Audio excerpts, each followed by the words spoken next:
Hello dear student, मैं आपका स्वागत करती हूँ अपने यूट्यूब चैनल में। तो आज मैं आपके लिए टेट के कुछ इंपॉर्टेंट क्वेश्चन लेके आई हूँ। तो चलिए मैं अपना वीडियो शुरू करती हूँ।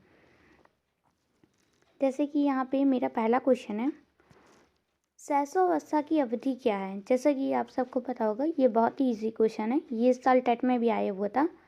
जन्म से 4 वर्ष तक, जन्म से 2 वर्ष तक, जन्म से 3 वर्ष तक या 2 से 3 वर्ष तक।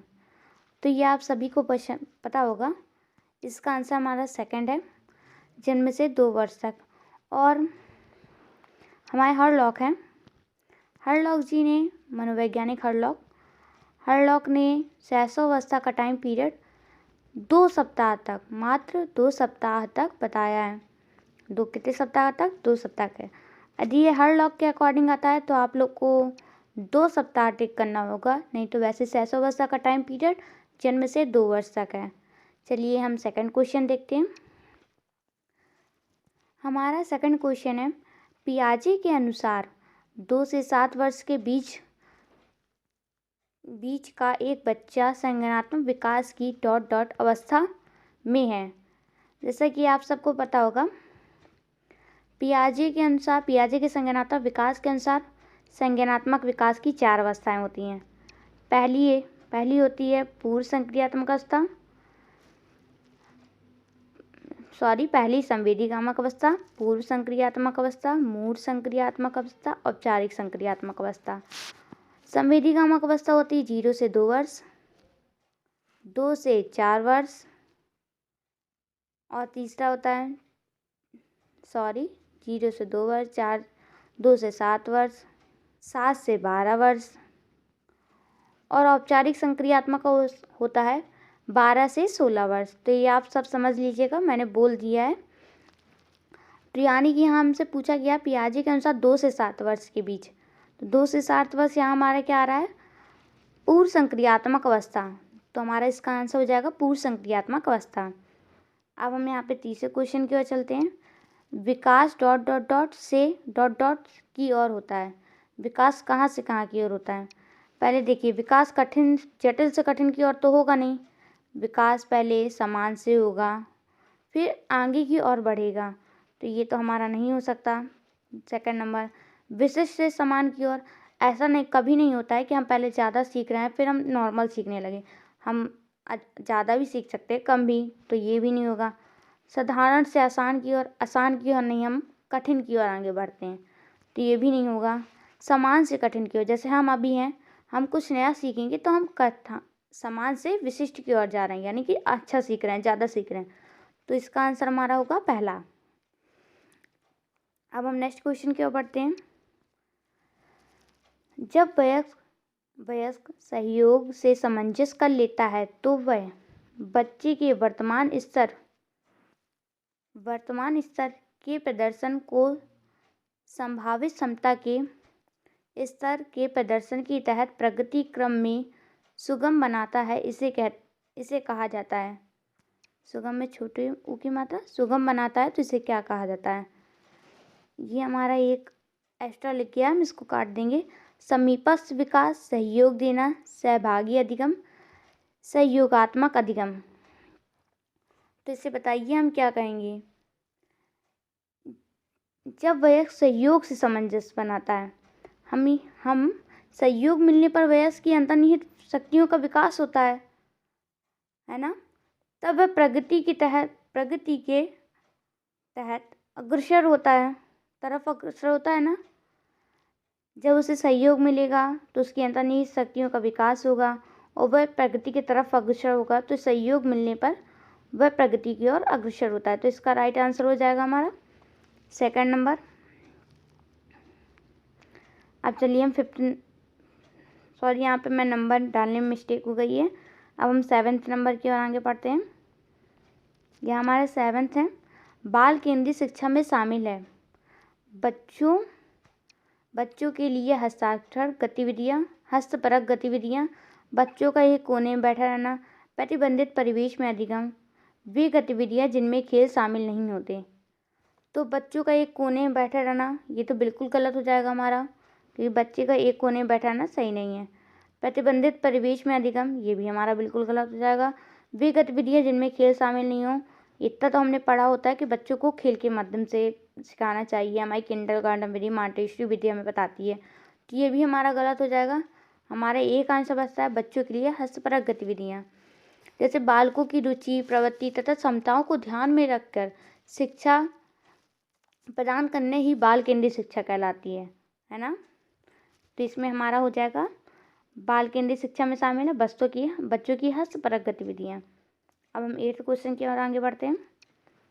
जब एक शिक्षक यह समझता है कि स्वाभाविक रूप से लड़के गणित में लड़कियों से अच्छे होते हैं, यह दर्शाता है कि अध्यापक नीतिपरक है, लिंग पक्षपाती है, शिक्षाप्रद है, सही दृष्टि वाला है। तो नीतिपरक, इसने नीतिपरक तो काम किया नहीं है। शिक्षाप्रद, इसने ये भी काम नहीं किया। सही दृष्टि वाला नहीं है, बिल्कुल नहीं है। और लिंग पक्षपाती, इसने लिंग के अनुसार जज किया हुआ है कि लड़कियां कमज़ोर होती हैं मैथ में, लड़के अच्छे होते हैं मैथ में, तो इसलिए लिंग पक्षपाती है। अब हम 9th क्वेश्चन की ओर आगे बढ़ते हैं। समावेशी शिक्षा मानती है कि हमें डॉट के अनुरूप बदलना चाहिए। बच्चे व्यवस्था बच्चे, परिवार बच्चे परिवेश। तो समावेशी शिक्षा क्या मानती है? समावेशी शिक्षा से तात्पर्य हमारा क्या होता है? समावेशी शिक्षा से तात्पर्य है कि वे हमारी शिक्षा व्यवस्था बच्चों के अनुरूप ही होनी चाहिए। बालक की आवश्यकताओं को ध्यान में रखते हुए हमें उनके लिए उपयोगी शिक्षा देनी चाहिए। तो बालक की आवश्यकता को ध्यान में रखा हुआ यानी व्यवस्था, और फिर बच्चों के अनुसार, तो यहाँ हमारा क्या हो जाएगा? व्यवस्था बच्चे। अब हम 10th क्वेश्चन की ओर आगे बढ़ते हैं। हमारा 10वां क्वेश्चन क्या है? बच्चों में ज्ञान की रचना करने और अर्थ का निर्णय करने की क्षमता होती है। इस परिप्रेक्ष्य में एक शिक्षक की क्या भूमिका होती है? शिक्षक की क्या भूमिका होती है? तालमेल बैठाने वाले की, संप्रेषक की, व्याख्यात्मक की, सुगमकर्ता की, निर्देशक की।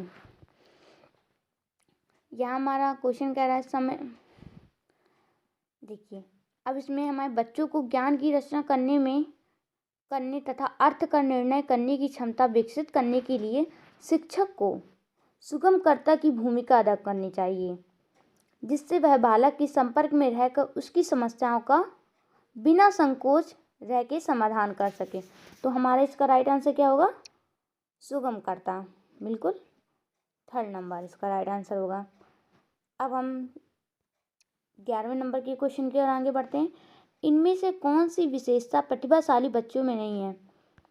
उच्च श्रेणी की मानसिक प्रक्रिया प्रतिभाशाली बच्चों में, अच्छा पहले मैं पढ़ देती हूँ। उच्च श्रेणी की मानसिक प्रक्रिया, उच्च आत्मक्षमता, निम्न औषधि मानसिक प्रक्रिया, अंतर्दृष्टि पूर्वक समस्याओं का समाधान करना। तो चलिए इसे मैं बताती हूँ। उच्चतम श्रेणी की मानसिक प्रक्रिया प्रतिभाशाली बच्चों में तो ये होगी, ये हमारा सही है। उच्च आत्मक्षमता, ये भी बिल्कुल राइट है, उनमें आत्मक्षमता भी उच्च होती है। अंतर्दृष्टि समस्याओं का समाधान करना, ये भी बिल्कुल राइट है। निम्न औषधि मानसिक प्रक्रिया, ये बिल्कुल गलत है। प्रतिभाशाली बच्चों में निम्न औषधि मानसिक प्रक्रिया नहीं होती है।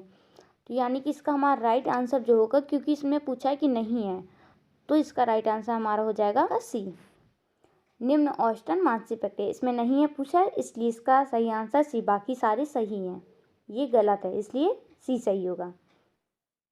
अब 12 में आगे बढ़ते हैं। कोहल वर्ग के सिद्धांत में पूर्व परंपरागत स्तर के अनुसार कोई नैतिक निर्णय लेते समय एक व्यक्ति निम्नलिखित में से किस तरफ अग्रसर होता है? अंतर्दृष्टि, संभावित दंड, व्यक्तिगत आवश्यकताओं तथा इच्छाएं, व्यक्तिगत मूलक, पारिवारिक अपेक्षाएं। तो कोहल वर्ग के सिद्धांत के अनुसार पूर्व परंपरागत स्तर के अनुसार इस स्तर को, जो हमारा ये कोहल वर्ग के नैतिक विकास का सिद्धांत था, इसको 3 सोपानों के अंतर्गत बांटा गया है। पहला हमारा था आत्म केंद्रित निर्णय, लाइए मैं लिख देती हूँ। पहला था आत्म केंद्रित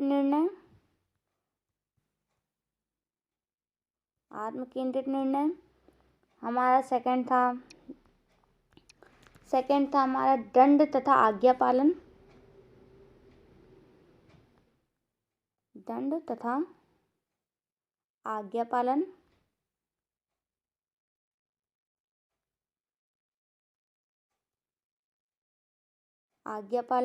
और थर्ड था हमारा यांत्रिकीय सापेक्षिक अभिमुखता। ये आप लिख लीजिएगा।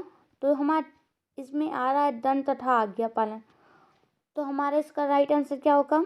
अब आप लोग इतने में समझ गए होंगे, हमारा होगा ए नंबर, अंतर्निहित संभावित दंड।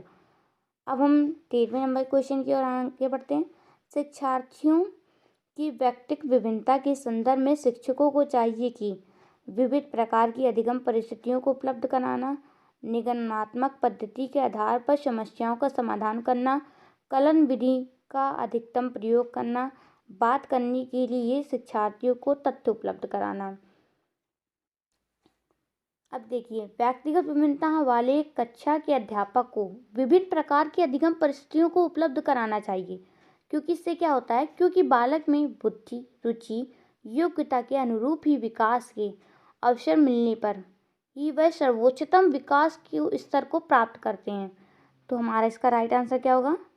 हमारा इसका राइट आंसर होगा ए नंबर, विभिन्न प्रकार की अधिगम परिस्थितियों को उपलब्ध कराना, जिससे कि उनकी बुद्धि, रुचि, योग्यता आदि का विकास होगा। अब हम 14वें नंबर क्वेश्चन की ओर आगे बढ़ते हैं। निम्नलिखित में से कौन सा बाल विकास का एक सिद्धांत नहीं है? यह हमें सिद्धांत बताना है कि बाल विकास का नहीं है। सभी विकास एक क्रम का पालन करते हैं, सभी विकास के सभी क्षेत्र महत्वपूर्ण हैं, सभी विकास परिपक्वन तथा वो अनुभव की अंतःक्रिया का पालन करते हैं, सभी विकास तथा अधिगम एक समान गति से होते हैं। तो सभी विकास एक क्रम का पालन करता है, बिल्कुल सही है। विकास के सभी क्षेत्र महत्वपूर्ण हैं, यह भी बिल्कुल सही है। सभी विकास परिपक्वन तथा अनुभव की अंतःक्रिया का पालन करते हैं, ये भी बिल्कुल सही है। सभी विकास तथा अधिगम एक समान गति से होता है। अधिगम मीन्स क्या होता है? सीखना। सीखना एक समान गति से नहीं हो सकता, ये हम कहीं से भी सीख सकते हैं, ये एक असमान गति है, तो ये हमारा नहीं है, यानी कि ये तीनों राइट है, ये रॉन्ग है। तो हमारा क्या हो जाएगा? हमारा ये सही हो जाएगा, क्योंकि इस पर पूछा है नहीं है। ये आप लोग बिल्कुल ध्यान दिया करिए, नहीं है लिखा है लिखा है, नहीं तो इस तरह में क्वेश्चन गलत हो जाते हैं।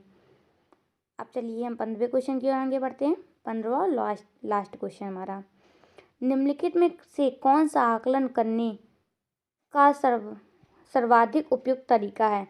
आकलन सत्य की समाप्ति करना चाहिए, आकलन शिक्षण अधिगम में अंतर्निहित प्रक्रिया, आकलन एक शैक्षिक सत्र में 2 बार करना चाहिए, शुरू में और अंत में, आकलन शिक्षण के द्वारा नहीं बल्कि किसी एजेंसी के द्वारा करना चाहिए, बाह्य एजेंसी के द्वारा करना चाहिए।